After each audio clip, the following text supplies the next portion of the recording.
Thor Love and Thunder with no spoilers. Sit back, kick up, and let's go talk about it.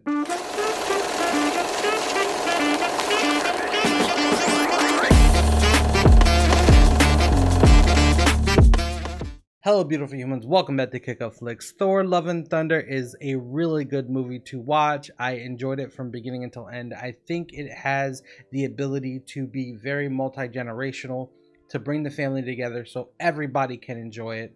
I know I definitely did enjoy it. It was fun to watch. One thing I was very surprised of was Natalie Portman's character as the Mighty Thor, because I did not really see how well-rounded she was, and it was beautiful. I love the simple fact is that you saw the intelligence, you saw the authority at the same time.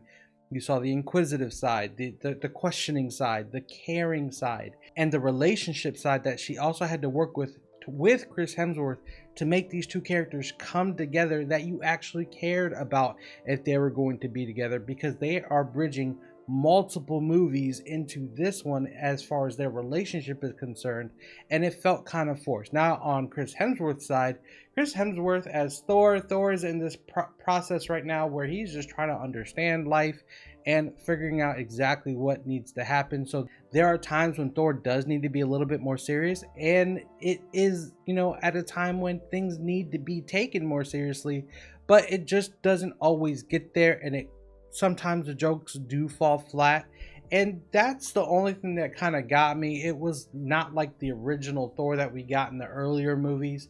This is more of the carefree kind of Thor, so just be prepared for that. And if you're not ready for it and you don't really like a lot of the jokey, kind of sarcastic, relaxed, just gonna kind of go with the flow, you might not like this movie as much as you did before.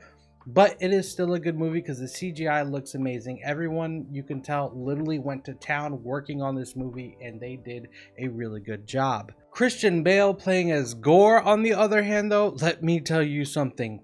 Wow, I loved just everything about it. I mean, my eyes were seriously glued right there, just for the simple fact of how he moved into the shadow, the characterization, the facial movements, the over expression in the mouth, and how he was just showing off the teeth, and just he was literally using his whole entire body on top of vocalization to really bring this character alive.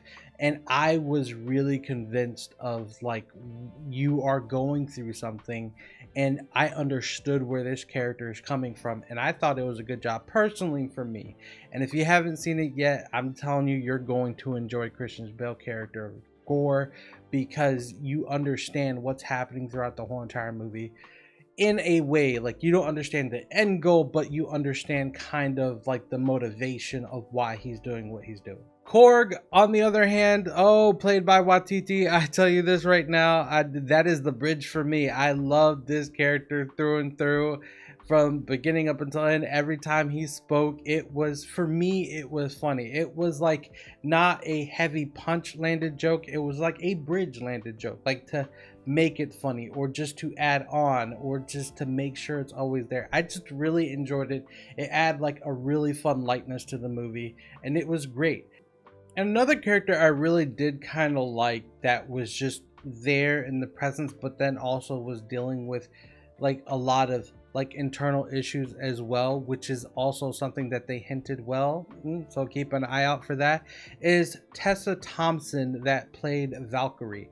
I think she's a wonderful character in this whole entire movie. And believe it or not, if there was a whole entire movie with just Valkyrie, and they went back to the past for something and they did a whole entire movie, or even if they did a one season on Disney Plus about the Valkyrie, I think I would definitely watch it. That is something I would really love to see, because I think she has a character down pretty much right personally for me, and I would definitely watch an extra season. But the movie as a whole, in general, I love the fact that it didn't take itself seriously in a very serious situation. Like, this called for Thor to kind of like, hey, you need to reel in a little bit. And that's kind of what was happening throughout the whole entire movie. You're reeling in Thor back to where Thor needs to be. And everyone's just kind of, molding around what is happening or what's going to happen in order to stop the events that happen in the movie. But the CGI, everything looks good. They made really good calls with a lot of the actions. I probably wouldn't have changed a thing. It was really fun to watch. Let me know down in the comments if you have any plans on seeing it or if you did see it. I am going to come out with a spoiler so I can be a lot more specific. But till then, I hope you're enjoying what I'm doing. And if you hung out with me for this long, don't forget to subscribe. Hit that like button because it does help me out with that YouTube algorithm. Click the bell notification for every time I post something. You won't miss not one thing.